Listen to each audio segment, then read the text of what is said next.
So you want to be a YouTuber, huh? Well, let me tell you a story about me. Low tech and no vision. So I first did an introduction video, and then I started sharing gameplay clips that were recorded on my phone, just filming the TV. Very low quality, low budget, just getting started. I tried different types of videos. I tried walkthroughs, I tried live streams, unboxings. I did a tournament at my sister's vape store. That didn't really go anywhere. Actually cost me money. I did multiplayer matches and things like that, right? Beard videos, like reviewing beard oils, vlogging. You name it, I tried it. But my first video went live on February 21st, 2014 to an astounding, ready?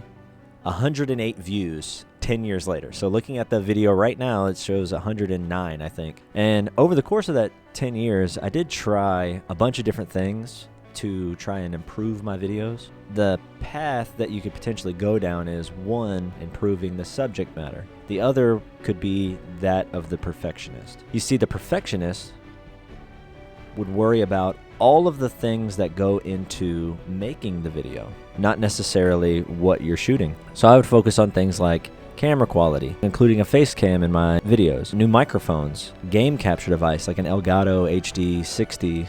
I bought a laptop, which I actually still use, and then obviously editing software.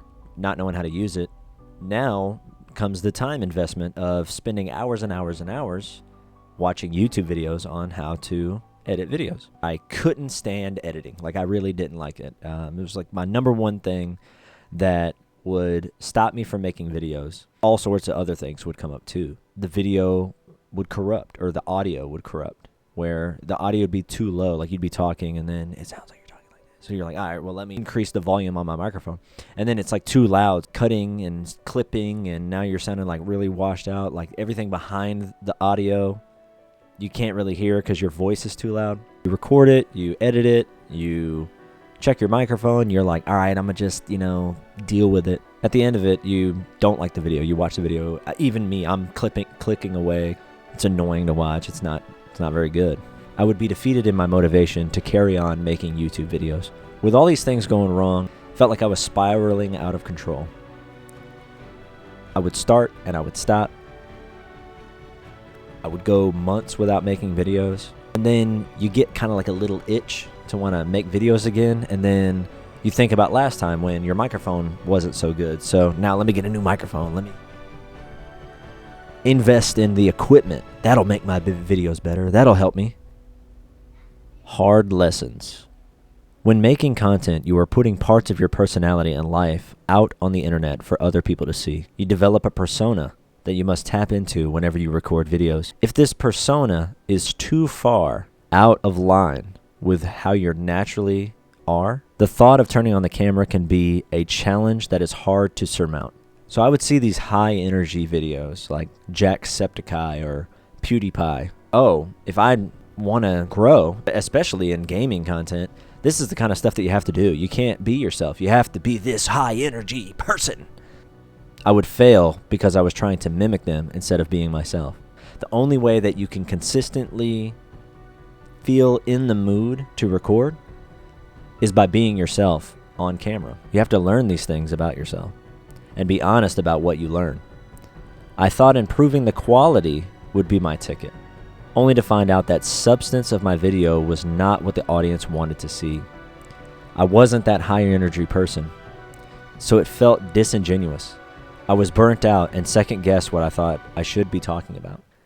In real life, I would make valid points in conversations. I have a deep understanding of a lot of things. Ultimately, what would happen is I wasn't coming across as smart or as funny as I was in real life in my videos, which led to me not really understanding who I was, and it made me feel like I was less than myself by watching the videos and not getting me to come across.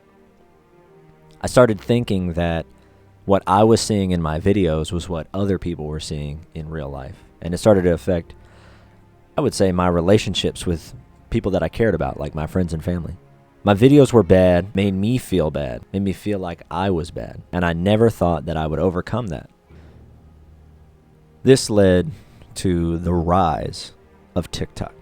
If you're like me and my wife, during COVID, TikTok was coming up, and because the algorithm was the way it was, at least in 2020 when they were really pushing for smaller creators, everybody was posting funny videos, trends, and trying to grow their channel. It was very easy for content creators to grow, regardless of how well their videos were produced.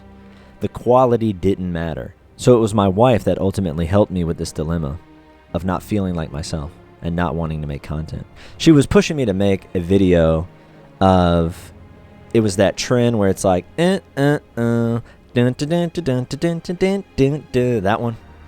And it turned out to be pretty funny. And we were just making a couple content, like couple family content, about how when you're single, you look all nice, and with one kid, you look a little less nice, and then 2 kids, you just don't care. We didn't think anything of this video at the time of posting. We thought, this would be funny. We just, whatever. We recorded it, posted it. It was like a 20-second video, I believe. She went from about 48 followers at the time, and she jumped to like 1,500 followers, like a few hours later. Like, I go back and check the video's views, and I'm like, what? How many? I called her, and I was like, how many followers did you have before we posted this video? She's like 50. And then I refreshed the page, and it's at 1,550, 1,600, and it's just shooting up.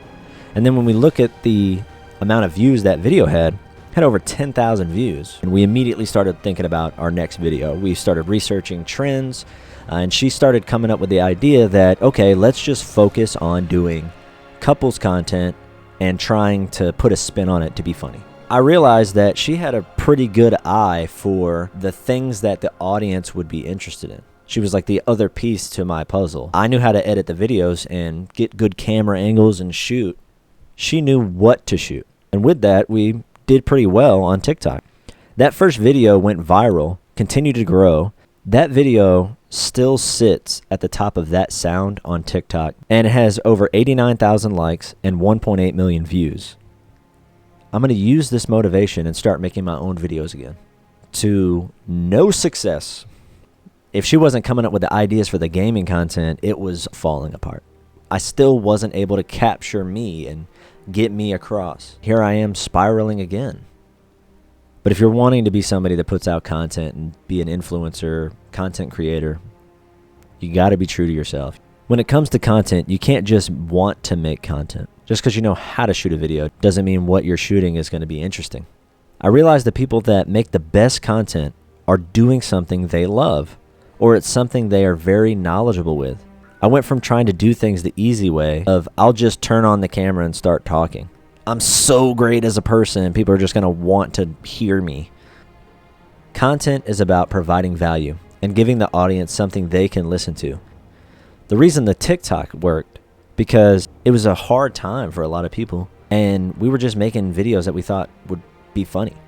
And right now, I feel like these videos that I'm making are a way for me to, one, get out my deepest thoughts, share them with others, and hopefully it will provide that value to let you know, especially if you're just starting out. Just keep going. This video isn't a step-by-step guide on how to make a YouTube channel. This could simply be a video to let you know that even someone with millions of views still has no idea what to do. You are not alone. Focus on the parts of your video you want to get better and start making those changes. It takes a little bit each time you turn the camera on. If you didn't like the way your mic sounded, maybe get a better mic. But I really do think the number one thing you should focus on is start with the writing, then improve the audio, then improve the picture. Don't be afraid to start over. Don't fear failure. Learn from it. Be yourself and never stop growing. That's all I have. And if you like this video, I'll see you in the next one.